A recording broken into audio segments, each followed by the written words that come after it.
What's going on, YouTube? Welcome back to another Bleach chapter review, Elite version. Now, as you can see, I know you're wondering about the attire. Yes, this is the Elite captain's robe. I mean, with the markings said, all these gold markings represent Elite status. Anyway, let's get on with this chapter. This chapter is entitled Bleach, chapter 493, Light of Happiness. Now, it starts out with Kurge, doing that thing with his hat. He's charging up. And just as I was expected, it's light, like, reishi energy coming into it. And what happens is, Aeon charges straight at him as usual.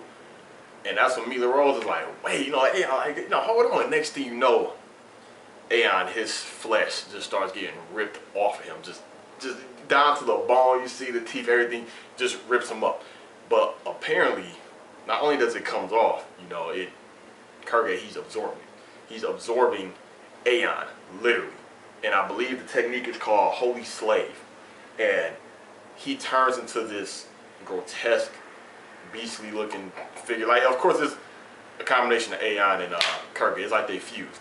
And one arm is real big. He has eyes on his wings. He has big sets of teeth. He's just looking crazy. And the thing is, he looks even more crazier than what Aizen did. Anyway, upon seeing that, Mila Rose, she grabs Apache, Sun, they all run, which is the smart thing to do. And when I was reading the panel, it looks like that Chad, he steps in front of Mila Rose. That's what it looked like to me, but of course Mila Rose just stopped in front of them. And that's when, I believe, Sun, she does Muda, a technique where it looks like she shed her skin, but it makes like a big, giant aqua camouflage, kind of fleshy dome that they're hiding under. And they're doing that to escape from Kurge's holy slave ability. Now, when upon inside that thing, that's when they tell Hime, like, wait a minute, you're strong also. You shouldn't let him absorb you, because if he does, he'd be a whole lot stronger. And of course, that's when she realized, like, wait a minute, aren't you the princess that Captain, Lord Aizen had kidnapped? And that's when Sun was like, look, we'll worry about that later. And then she was given a description of the Muda ability and how it works. Next thing you know, that ability, that little optical camouflage thing, it tears apart. Kurge starts to absorb it, because when she went to hide in there in the first place, Kurge says, I have, these beastly instincts, it doesn't matter if you hide or whatnot. So when he starts absorbing everything, I mean everything, that's when she realizes, like, wait a minute, everything in Hueco Mundo, in Soul Society, is all made of reishi. Even when you're inside of Hueco Mundo and Soul Society, you are made of reishi. So Kurge starts absorbing the Muda barrier, starts absorbing Mila Rose, Apache, Sun, everyone is screaming, or Hime is holding Nail. You start to see them just breaking down. He was just absorbing everything. And of course, that's when Kurge, he's just, looking down at him, thinking like, look at this, like, your suffering is just so out of nowhere, just as I expected. Ichigo, you see black energy, 9 times out of 10 it was a Getsu potential, comes right over his head, but it destroys his hat, that star thing that's on his head. And when that happens, I kind of expected that, but that's when Ichigo and Kurge start to duke it out. They clash and everything. And that's when Kurge is like, Bunkai, like, damn. And Ichigo say, I figure if I destroy your head, maybe it'll stop that ability. And that's when Kurge, he says something along the lines like, it doesn't matter. They're trying to figure out how to use it, because I think he said something along the lines, it doesn't matter if you figure out how it works, because you're not able to use it. So at that point, it switches to Soul Society. Now, when it showed that damn Soul Reaper again, I swear. So anyway, it showed the Soul Reaper. He's he's jittery, his nerves are up, and that new character, I can't remember his name, the 6th seed of Squad 13, he tells him to calm down, because of the fact that, it's the Serite, it has that gate, made of that Seki stone or Seki stone. It has that barrier also, the barrier that Ichigo, Ganju, or Hime Chad Udo had to get through with the Kakaku Shiba Cannon. So he tells them, you know, there's no way they can get through the top, you know, so they have to get through the gate. So if we hear anything, we'll hear about it through the gate.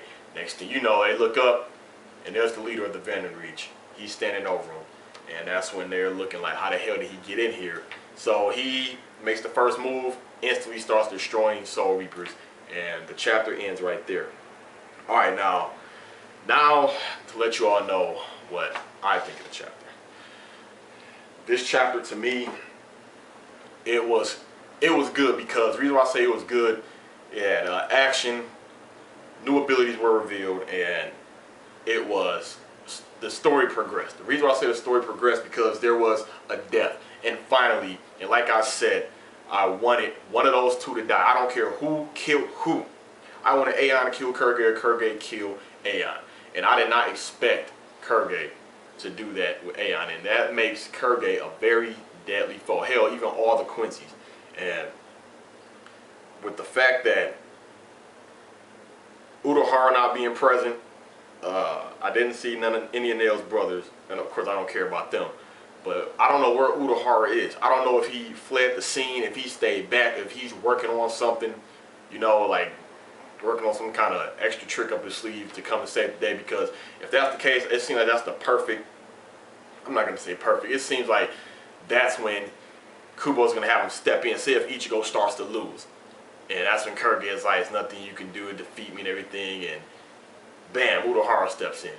Also, with the leader of the Venom Reach showing up right there, if you look at his boots, and I've heard people say that, I think a couple of chapters ago, when the Venom Reach arrived in Soul Society, you know, people were saying, is that a giant foot, or is that a spaceship, or a Quincy flying craft? I don't see no logical, realistic, Bleachistic kind of way for the Quincy's to have space carriers or any kind of flight machinery. It will not serve no purpose. Hell, they can stand on the air just like the Shinigami. They can float, whatnot, just like what he was doing. And if you look at the shape of the boot and the color, obviously that was Buckabeard, the leader of the Venom Reach, looking down. That's what he, and just like when you play a first-person shooter, you look down, you see the feet. That's all that was. So, yeah, with this chapter, like I said, it was pretty good. I do like the fact that, when the Venom Reach leader showed up, that really did show that that gate, that didn't mean nothing. That little energy dome up top, protective dome, didn't mean anything. You know, he just went in there, started doing what he was doing.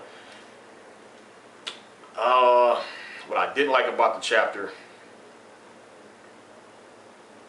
is how, of course, I'm not going to just blame this on the whole chapter. This is how Kubo does. He leaves it off at good cliffhangers. He left off at a good cliffhanger. Now here we are. Now we have to wait like damn.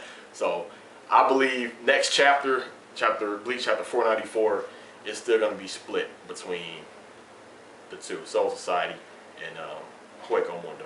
I hope it starts out in Hueco Mundo because it's been, I hope it starts out in Soul Society, I'm sorry. I hope it starts out in Soul Society because lately it's been starting out in Hueco Mundo, then going to Soul Society. But Ichigo, I knew he was going to go Bunkai.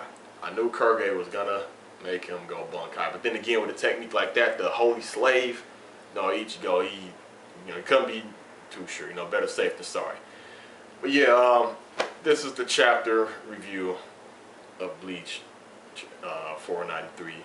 If I missed anything, let me know. Let me know if you enjoyed it. Don't forget to comment, rate, share. It's the Elite Ace, or Captain Visored Ace, signing out.